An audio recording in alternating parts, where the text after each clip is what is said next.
Да си родител на аутистично дете е многу тешко. Вака ја започнува својата животна приказна штипјанката Мирјана Гиневска. Таа е мајка на 15-годишниот Борис.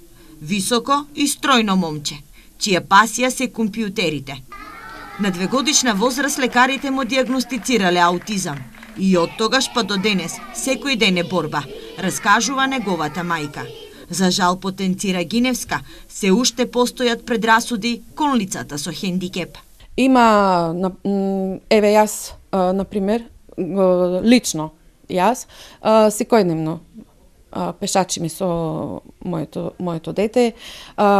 Има луѓе кои што го знаат тој проблем, имат прочитано, имат на интернет и вака, упатени се во тоа. Но има и луѓе кои што вака се загледуваат и им е чудно. Мислам дека треба малку повеќе медиуми и да луѓето повеќе да се информираат за тој проблем, за да ја знаат таа проблематика со дечињата. Повеќе од 10 години во Штип функционира дневен центар за деца со посебни потреби, а од неодамна е отворен и центар за лица со аутизам. Единствен проблем со кој се соочуваат центрите е недостатокот од стручен кадар.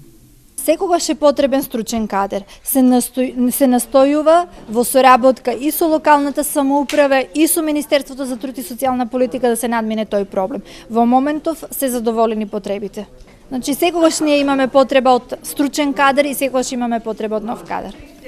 Децата со посебни потреби имаат можност да се образуваат. Во Штип, во основното училиште Ванчо Прек има паралелки за ученици со посебни потреби, а имаме и средно училиште за специјално воспитание и образование. За да можат да продолжат со својот живот, да бидат самостојни и финансиски да придонесуваат за семејството, во центарот Искра овие ученици може да се усовршуваат во 4 профили: земјоделска, текстилна, графичка и машинска струка.